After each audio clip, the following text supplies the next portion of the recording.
Les accords d'Arusha pour la paix et la réconciliation au Burundi ont marqué un tournant important dans l'histoire de la participation et de la représentation politique des femmes. Le quota de 30% de femmes dans les instances de prise de décision a été introduit par ces accords de paix, rendus contraignants par la Constitution de 2005. Ainsi, tout le cadre légal se référant à cette loi fondamentale s'est adapté à ce système de quotas, notamment le code électoral, la loi portant fonctionnement des partis politiques et bien d'autres permettant d'enregistrer des avancées significatives en termes de conditions de vie des femmes. Malgré ces avancées, d'importantes lacunes subsistent. La participation de la femme burundaise dans les processus de prise de décision sur le plan national et dans la gouvernance locale demeure problématique. Dans la logique de son engagement à l'égard des droits des femmes, l'association Dushire Hamwe, avec l'appui technique et financier de l'organisation Impunity Watch, met en œuvre depuis 2017 un projet intitulé « Genre, femmes, paix et sécurité, élargir les espaces et les stratégies ». Au cours de l'année 2019-2020, Dushire Hamwe et Impunity Watch ont conjointement formé et accompagné un groupe de 20 femmes et filles qui souhaitaient se présenter aux élections de 2020. Aujourd'hui, ces femmes et filles sont conscientes de l'importance et de la nécessité de leur participation politique pour contribuer au développement de leur pays et de leur communauté. Mukenyezi w'umurundikazi ni byiza ko agira uruhara muri politiki kuko burya biramuraba gutsimbataza amahoro n'umutekano kuko iyo habaye ibibazo abakenyezi barashikirwa cyane. Rero bisaba nabo yuko bajamwo bagaparticipa kugira ngo bashobore kugira ico baterereye kuko barabona ibintu byaba byaragenze nabi nabo bifuza ko byohinduka. Umukenyezi w'umurundikazi araja muri politike nyene kuko nawe nyene ivy'igihugu nawe nyene arabifisemwo uruhara kandi umukenyezi arashoboye. Muri politike niho hafatirwa ingingo zose, rero umukenyezi ni ngombwa ko aja muri politike kugira ngo ashobore gushikiriza kuronka ashikiririza ivyiyumviro by'abandi bakenyezi bagenzi we. Aho umukenyezi ari ashobora kuronka ahavugira bishobotse akabafite uburenganzira gufata ingingo arorohereza abene gihugu mu gihe mugabo umuntu aba ari mukuri. Hanyuma utari mukuru nawe biroroha kumufasha kuva mu ntumbero itariyo ntarenganya ntahengamira. Akamaro k'umukenyezi w'umurundikazi ari muri politike arahamenyera ibintu byinshi akazogira ko yigisha n'abandi bakenyezi bagenzi we kugira ngo nabo bamere nkawe. Turarekuriye kwitoza nyene kugira ngo tuje mu nzego zifata ingingo kuko hajya iyo hagiye abagabo bonyene ucumengo abakenyezi ntibarimwo kandi atanumwe akumiriwe. Bereza bigafasha rero bigafasha cyane cyane nk'abakenyezi bakabona ko nabo bafise ababaserukira.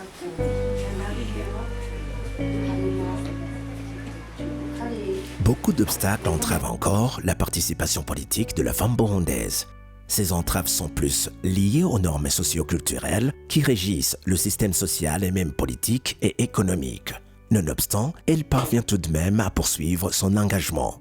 Mu gihe cyo kwitoza yambwira bati nta mukobwa yitoza ntibikunda kuko wewe gutwara ntavyo ushoboye kubera ngo utubatse. Mu migambwe turimwe hari gihe bataduha agaciro bakabona umengo umukenyezi urya naho twomuhibi ntavyo yoshobora urya ntitwomuha ngo arongora umugambwe n'umugore ntavyo yoshobora pourtant ugasanga twoshobora kubishobora natwe twokora gusumba petetre n'abagabo.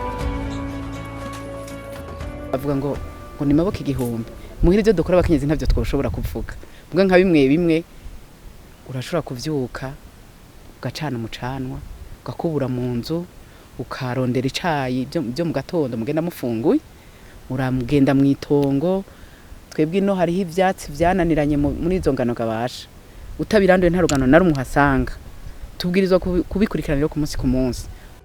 Ubisanzwe uri muri politike urafita umwanya munini wo kugenda. Rero urumva bamaze kubona umugenda uravuye aha uragiye hariya ndiko ndarondera amajwi babantu bari bamaze imisi babona ngera ataho wahora uja bashabona bati mukanaka yasaze ugasanga biratimukije nk'umuntu ugasanga ari nk'umuntu rero afise umutima uhuha no kubiheba barabiheba.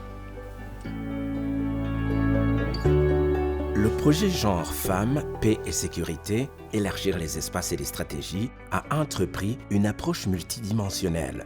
En plus du coaching et le renforcement de capacités des femmes, Dushire Hamwe et Impunity Watch ont mis en place une approche de conscientisation des hommes mariés ou parentés aux femmes et filles accompagnées pour éviter qu'ils s'opposent comme des barrières à la participation de leurs femmes dans les processus politiques, dont le processus électoral. Aujourd'hui, ces hommes constituent un soutien considérable pour leurs épouses.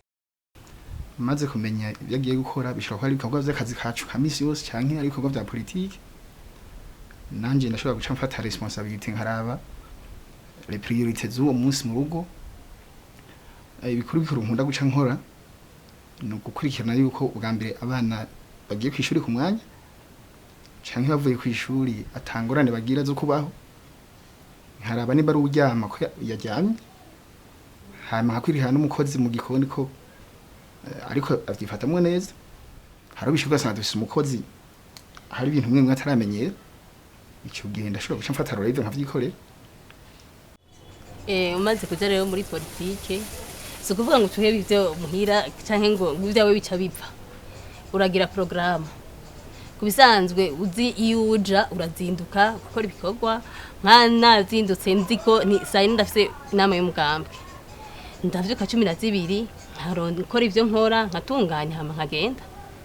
Abagabo benshi bazi yuko umugore yagiye muri politike abagiye mu bindi bintu. Umufaso nagiye mu mabanga y'igihugu nta kindi gishasha kujanye n'imico n'imigenzo yiyo bagiye guhindura aguma umufaso ni mu rugo hanyuma agafata umwanya wo gukorera urugo n'umwanya wo gukora ivyo bindi by'igihugu. Je ndarima ndaja gukora dafise imirima nka soroma nkagira iki nimba mbafise programme yo kuba mfise nk'abakozi mu ndimi ico ndagipangira programme canke nk'impuzu mesura mese ngomba kumesura abana ndafyuka nkamesura hama yonda nkagenda igikorwa nagikoze. Turafise ibindi bikorwa byinshi tweze kubanza gukora mu rugo tukabitunganya gutatunganije iwawe ntiwoza gutunganiriza abandi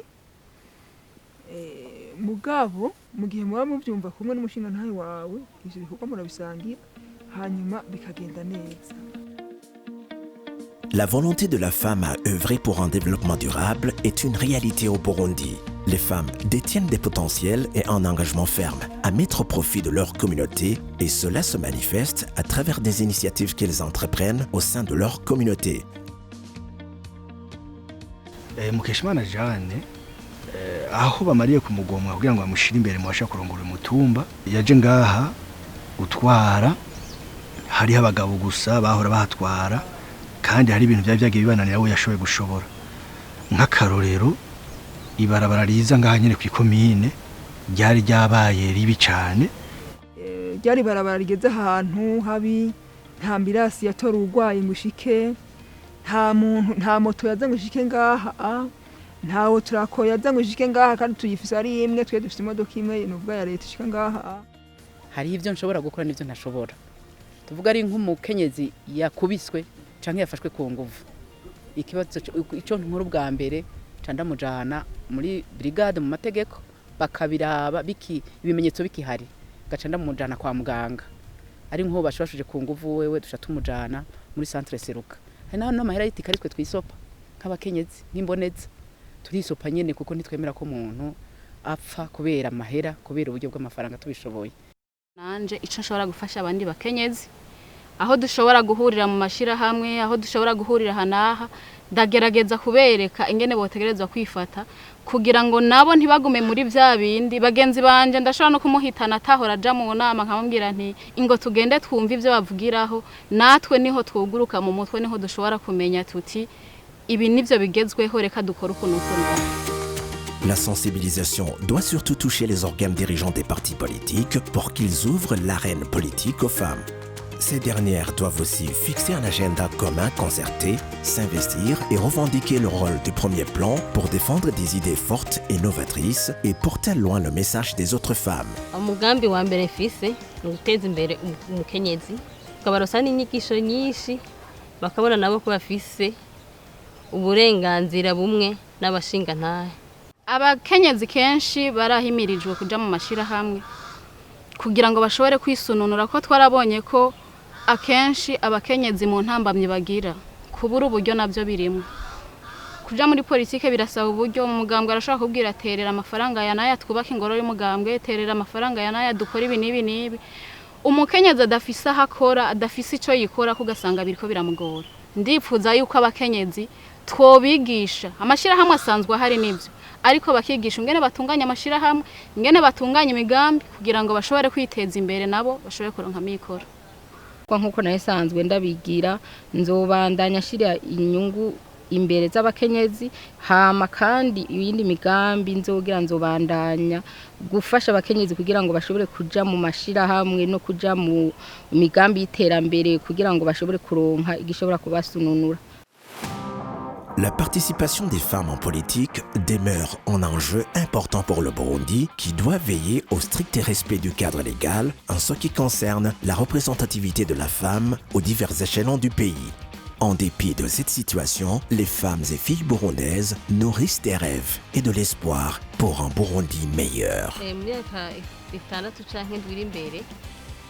Nifuza ko na cyane cyane abagore baba bavuye ku rugero bariko bakaja ku rugero ruduze uziya trani purusa bahora baduha ego zigombe ziguma ari izo nyene mugabo twebwe nyene twironderera izindi muri 2027 tuba tugeze kuri niburi nka 60 purusa.